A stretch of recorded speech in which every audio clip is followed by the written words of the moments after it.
이건 절대 피하세요. 그러면 최소 10년은 더 오래 삽니다. 나이 들수록 중요한 건 약이 아니라 습관입니다. 60대 이후의 삶은 내가 어떤 생활을 하느냐에 따라 10년 후 완전히 달라집니다. 그런데 많은 사람들이 건강을 해치는 습관을 반복하면서도 그 사실을 모릅니다. 그러다 70대, 80대가 되어서야 그때 좀 더 신경 쓸 걸 후회하지요. 처음엔 나이 들면 원래 여기저기 아픈 거지라고 생각하지만 사실 그렇지 않습니다. 무심코 반복하는 작은 습관들이 몸을 망가뜨리고 그 결과가 몇 년 뒤 건강으로 나타나는 것입니다. 아침에 일어나면 허리가 뻐근하고 무릎이 시큰거리는데도 그냥 참고 넘기는 것. 늦은 밤 배가 안 고픈데도 습관처럼 냉장고를 열어보는 것. 자야지 하면서도 스마트폰을 만지다가 새벽을 맞이하는 것. 바쁜 가족들 눈치 보이며 혼자 있는 시간이 늘어나는데도 아무렇지 않은 척하는 것. 이런 작은 습관들이 쌓여서 건강과 삶의 질을 무너뜨립니다. 하지만 지금부터라도 바꿀 수 있습니다. 91세 의사는 말합니다. 건강하게 오래 사는 비결은 거창한 게 아닙니다. 나쁜 습관을 버리고 좋은 습관을 지키는 것. 그게 전부입니다. 오늘은 대한민국 60대가 반드시 피해야 할 건강을 망치는 최악의 습관 4가지를 알려드리겠습니다. 읽다 보면 이거 내 얘기인데? 싶은 순간이 있을 겁니다. 그렇다면 지금이 바로 바꿔야 할 때입니다. 첫 번째는 운동 부족입니다. 김철수 씨는 몇 년 전까지만 해도 건강에 별 문제가 없었습니다. 젊었을 때야 직장에서 바쁘게 뛰어다녔고, 주말이면 친구들과 등산도 가고, 퇴직 후에도 가끔씩은 동네 공원에서 산책을 했습니다. 그런데 언제부턴가 몸이 예전 같지 않았습니다. 아침에 일어나면 허리가 뻐근하고, 계단을 오를 때 무릎에서 뚝 하는 소리가 나더니 가끔은 통증까지 느껴졌습니다. 아, 나이 들면 원래 이런 거지. 그렇게 생각했습니다. 하지만 문제는 점점 심각해졌습니다. 작년만 해도 집 앞 마트까지 걸어가는 게 별로 힘들지 않았는데 요즘은 조금만 걸어도 숨이 찼습니다. 예전엔 지하철에서 한두 정거장 정도는 서서 가도 괜찮았는데 요즘은 잠깐 서 있는 것만으로도 다리가 저리고 무거웠습니다. 이거 병원 가야 하는 거 아냐? 하는 생각이 들었지만 딱히 크게 아픈 건 아니니까 그냥 참고 넘겼습니다. 그런데 얼마 전 동창들과의 모임에서 비슷한 고민을 하는 친구들이 많다는 걸 알게 되었습니다. 한 친구가 무릎 통증을 호소하자 다른 친구가 대뜸 말했습니다. 야, 나도 처음엔 나이 들어서 그런 줄 알았어. 그런데 병원 가보니까 근육이 많이 빠져서 관절이 무리하는 거래. 운동 안 하면 더 심해진대. 그 말을 듣고 보니 문득 걱정이 되었습니다. 예전엔 몸이 무겁다고 느껴지지 않았는데 요즘은 소파에 오래 앉아 있다가 일어나려고 하면 몸이 뻣뻣하고 무겁게 느껴졌습니다. 그리고 계단을 오를 때 무릎이 아픈 것도 근육이 줄어서 그런 거라면 더 심각한 일이 아닐까 싶었습니다. 운동을 해야 한다는 걸 모르는 건 아니었습니다. 하지만 막상 하려고 하면 이런 생각이 먼저 들었습니다. 괜히 무리했다가 다치면 어쩌지? 나이 들어서 운동하면 관절에 부담이 간다던데? 이미 늦었는데 지금 시작한다고 뭐가 달라지겠어? 이런 생각 때문에 운동을 계속 미루게 되었습니다. 그런데 알고 보니 오히려 운동을 안 하는 게 더 위험한 일이었습니다. 병원에서 의사에게 물어보니 나이가 들수록 근육이 빠지는 속도가 빨라지기 때문에 운동을 안 하면 몸이 더 약해지고 관절에도 무리가 간다고 했습니다. 가벼운 운동이라도 꾸준히 하면 관절 부담을 줄이고 근육이 관절을 보호해주기 때문에 오히려 통증이 줄어든다고 했습니다. 그렇게 해서 하루 30분씩 걷기부터 시작했습니다. 처음에는 힘들었지만 일주일이 지나자 몸이 가벼워지는 느낌이 들었습니다. 그리고 2달이 지나자 계단을 오를 때 무릎 통증이 덜해졌습니다. 아침에 일어나면 뻐근했던 몸도 예전보다 훨씬 가벼워졌습니다. 무엇보다도 오랫동안 잊고 있었던 기분 좋은 피곤함이 돌아왔습니다. 운동이 힘든 게 아니라 시작하는 게 어려운 것이었습니다. 많은 60대가 운동을 해야 한다는 걸 알지만 막상 시작을 못합니다. 하지만 중요한 건 처음부터 무리할 필요가 없다는 것입니다. 하루 10분이라도 가볍게라도 몸을 움직이면 그게 쌓여서 나중에는 큰 변화를 가져옵니다. 예전엔 안 그랬는데 하고 한탄만 하고 있으면 몸은 더 나빠집니다. 지금부터라도 다시 해보자 라는 마음을 가지면 몸은 달라집니다. 2번째는 불규칙한 식습관입니다. 김영숙 씨는 젊었을 때부터 음식 욕심이 많았습니다. 맛있는 걸 좋아하고 가족을 위해 직접 요리하는 것도 즐겼습니다. 예전에는 먹고 싶은 걸 먹어도 별 탈이 없었지만 나이가 들면서 몸이 예전 같지 않다는 걸 느끼기 시작했습니다. 아침을 건너뛰고 점심을 많이 먹거나 저녁 늦게까지 TV를 보면서 과자를 먹는 날이 많아졌습니다. 밤에 야식을 먹으면 속이 더부룩한데도 버릇처럼 습관이 되어 끊기가 어려웠습니다.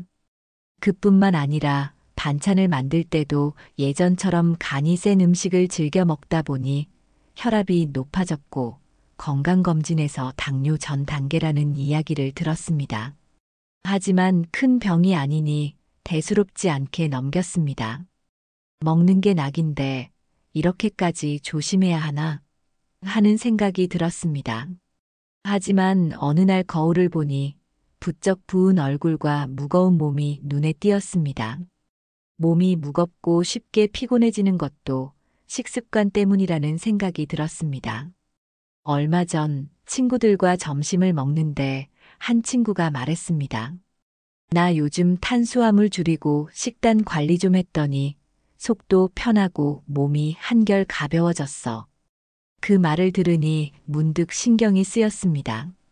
예전엔 기름진 음식이나 밀가루 음식을 먹어도 별 느낌이 없었는데 요즘은 그런 음식을 먹고 나면 속이 더부룩하고 피곤함이 몰려왔습니다. 그런데도 버릇처럼 계속 먹다 보니 어느새 건강에도 영향을 주고 있었습니다. 그냥 한 끼쯤 대충 먹어도 괜찮겠지. 오늘만 먹고 내일부터 조심해야지. 이런 생각을 하며 먹다 보니 습관이 되어 있었습니다. 그런데 병원에서 의사가 말했습니다. 나이가 들수록 대사율이 낮아져서 젊었을 때처럼 먹으면 몸에 부담이 됩니다. 규칙적으로 먹고 싱겁게 먹고 식이섬유를 충분히 섭취하는 게 중요합니다. 특히 늦은 저녁 식사는 소화에도 부담을 주고 수면에도 영향을 미칩니다. 그제야 깨달았습니다. 그냥 나이 탓이라고 생각했던 몸의 불편함이 사실은 불규칙한 식습관 때문이었습니다. 이후부터는 조금씩 식습관을 바꿔보기로 했습니다. 아침을 거르지 않고 저녁을 너무 늦게 먹지 않도록 했습니다. 반찬도 짜거나 기름진 것보다 담백한 음식 위주로 바꾸었습니다. 처음에는 간이 심심하게 느껴졌지만 며칠 지나니 오히려 속이 편해지는 걸 느낄 수 있었습니다. 그리고 무엇보다도 야식을 끊는 게 가장 큰 변화였습니다. 처음에는 입이 심심해서 견디기 어려웠지만 따뜻한 차를 마시거나 일찍 잠드는 습관을 들이면서 점점 줄일 수 있었습니다. 몇 주가 지나자 몸이 가벼워지고 아침에 일어날 때도 덜 피곤해졌습니다. 그동안 무심코 해왔던 식습관이 사실은 몸을 더 피곤하게 만들고 있었다는 걸 깨달았습니다. 그리고 무엇보다 중요한 건 무조건 굶거나 극단적인 다이어트를 하는 것이 아니라 조금씩이라도 건강한 식습관을 만들어가는 것이 더 효과적이라는 점이었습니다. 먹는 게 삶의 즐거움이지 맞는 말입니다. 하지만 무심코 반복한 습관이 내 건강을 갉아먹고 있다면 조금은 바꿔볼 필요가 있습니다. 이제는 단순히 배를 채우기 위해 먹는 것이 아니라 몸을 건강하게 유지하기 위해 먹어야 할 때입니다. 세 번째는 수면 부족입니다. 김정수 씨는 몇 년 전부터 밤에 잠을 잘 못 이루기 시작했습니다. 젊었을 때는 머리만 대면 골아떨어졌는데 이제는 침대에 누워도 한참 뒤척이다 겨우 잠이 들었습니다. 그런데도 새벽이면 금방 깨버리고 다시 잠들려 해도 온갖 생각이 머릿속을 맴돌아 도무지 쉬운 일이 아니었습니다. 처음에는 나이 들면 원래 잠이 줄어든다더라며 대수롭지 않게 여겼습니다. 그런데 낮에 피곤함이 가시질 않았습니다. 점심을 먹고 나면 눈이 절로 감기고 TV를 보다가는 꾸벅꾸벅 졸다가 정작 밤에는 또 잠이 오지 않았습니다. 하루 이틀이 아니라 반복되다 보니 피로가 쌓이고 머리도 맑지 않았습니다. 그러던 어느 날 친구들과 만났을 때 비슷한 얘기가 나왔습니다. 너도 그래? 나도 요즘 불면증 때문에 미치겠어. 밤에 한두 시간씩 스마트폰 보다가 겨우 잠들어. 난 TV 보다가 소파에서 자버려서 정작 침대 가면 잠이 안 와. 다들 나이 탓이라고 했지만 가만히 듣다 보니 원인은 따로 있었습니다. 김정수 씨도 밤에 쉽게 잠들지 못하다 보니 스마트폰을 만지는 게 습관이 되었습니다. 뉴스도 보고 유튜브도 보고 그러다 보면 어느새 시간이 훌쩍 지나 있었습니다. 눈이 피곤해지면 잠이 올 거라 생각했지만 오히려 정신이 말똥말똥해졌습니다. 그러던 중 건강검진을 받으러 간 병원에서 의사가 이런 말을 했습니다. 나이가 들수록 수면의 질이 떨어지기 쉽습니다. 그런데 문제는 스마트폰, TV 같은 강한 빛이 뇌를 더 각성시키고 수면 리듬을 깨뜨린다는 점이에요. 그리고 낮에 햇볕을 충분히 쬐지 않으면 밤에 수면 호르몬이 제대로 나오지 않아서 숙면이 어려워집니다. 듣고 보니 그동안의 습관이 떠올랐습니다. 요즘은 외출도 줄고 집에 있는 시간이 많다 보니 낮 동안 햇빛을 쬐 일도 거의 없었습니다. 밤에는 스마트폰을 손에서 놓지 않았고 낮에 졸려서 낮잠을 자다 보니 밤에는 더 잠이 오지 않았습니다. 그날부터 잠자기 전 스마트폰을 보지 않기로 결심했습니다. 대신 따뜻한 차를 마시면서 책을 읽거나 가벼운 스트레칭을 했습니다. 그리고 아침에 일어나면 10분이라도 밖에 나가 햇볕을 쬐며 산책을 했습니다. 처음 며칠은 여전히 밤에 쉽게 잠들지 못했지만 일주일쯤 지나자 차이가 느껴졌습니다. 침대에 눕자마자 잠이 들지는 않았지만 뒤척이는 시간이 점점 줄어들었고 새벽에도 덜 깨게 되었습니다. 몇 주가 지나자 낮에 머리가 더 맑아지고 피로감도 줄어들었습니다. 무엇보다도 예전처럼 밤마다 스마트폰을 들여다보며 시간을 보내지 않으니 오히려 마음이 더 편안해졌습니다. 수면 부족이 단순한 노화의 문제가 아니라 생활 습관에서 비롯된다는 걸 깨달았습니다. 나이 들면 잠이 줄어든다. 맞는 말이지만 그렇다고 불면증을 당연한 것으로 받아들일 필요는 없습니다. 중요한 건 몸이 편안하게 잠을 잘 수 있도록 작은 습관부터 바꿔나가는 것입니다. 혹시 당신도 매일 밤 스마트폰을 보며 뒤척이고 있지는 않습니까? 지금 당신의 수면 습관을 한번 돌아볼 때입니다. 네 번째는 사회적 고립입니다. 김선희 씨는 요즘 하루하루가 지루하게 느껴졌습니다. 예전에는 직장에서도 사람들을 만나고 동네 친구들과 수다도 떨고 가족들과 함께 식사하는 날도 많았습니다. 하지만 퇴직한 이후로 바깥 활동이 줄어들면서 점점 혼자 있는 시간이 많아졌습니다. 자식들은 바쁘고 친구들도 점점 연락이 뜸해졌습니다. 처음에는 혼자 있는 것도 편안해하고 생각했습니다. 오랜만에 여유도 생기고 사람들과 부딪힐 일도 없으니 스트레스도 덜했습니다. 그런데 시간이 지나면서 점점 무언가 허전해졌습니다. TV를 틀어놓아도 웃을 일이 별로 없었고 가끔 가족들이 전화를 해와도 할 말이 별로 없었습니다. 하루 종일 집에만 있다 보니 몸도 무겁고 가끔은 별다른 이유 없이 우울한 기분이 들었습니다. 그러던 어느 날 친했던 이웃이 우연히 찾아왔습니다. 요즘 얼굴이 잘 안 보이네. 어디 아픈 거 아니야? 그 말을 듣고 김선희 씨는 순간 머뭇거렸습니다. 아픈 건 아니지만 별다른 이유 없이 기운이 없고 만사가 귀찮아졌다고 말하기가 어색했습니다. 그런데 이웃이 했던 말이 마음에 남았습니다. 혼자 있는 시간이 많아질수록 사람은 점점 더 무기력해진대. 가끔은 억지로라도 나가서 사람들 만나야 한다더라. 그 말을 듣고 가만히 생각해 보니 정말 그랬습니다.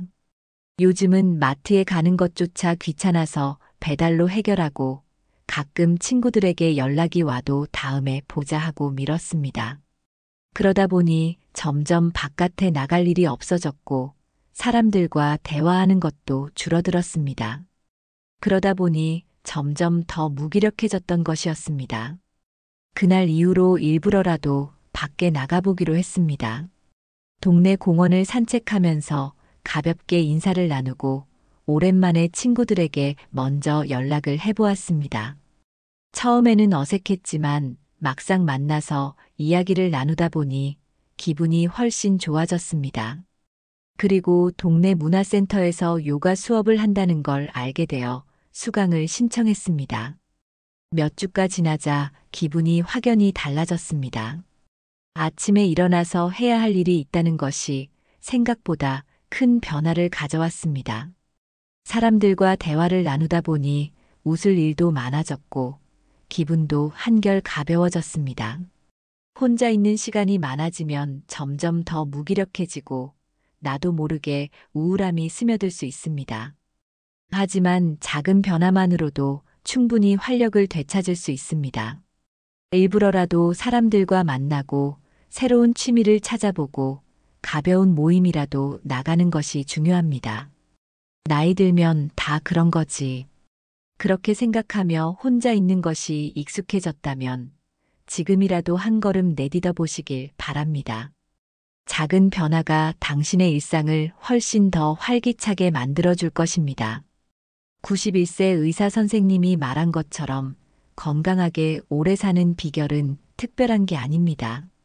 무심코 반복하는 나쁜 습관을 버리고 작은 변화부터 실천하는 것. 그것만으로도 10년 후 내 몸과 삶이 완전히 달라질 수 있습니다. 운동을 미루고 있었다면 오늘부터 10분이라도 걸어보세요. 늦은 밤 야식을 찾고 있었다면 따뜻한 차 한 잔으로 대신해 보세요. 스마트폰을 보며 뒤척였다면 조명을 낮추고 조용한 음악을 틀어보세요. 혼자 있는 시간이 많아졌다면 오랜 친구에게 먼저 연락해 보세요. 변화는 거창한 결심이 아니라 작은 실천에서 시작됩니다. 지금부터라도 하나씩 바꿔보면 어떨까요? 오늘 이야기가 여러분의 삶에 조금이나마 도움이 되었으면 좋겠습니다. 다음 이야기가 궁금하신 분들은 구독 버튼을 꼭 눌러주세요. 그리고 좋아요와 댓글은 저에게 큰 힘이 됩니다. 이상 여러분의 인생을 스케치해드리는 청춘 스케치였습니다. 감사합니다.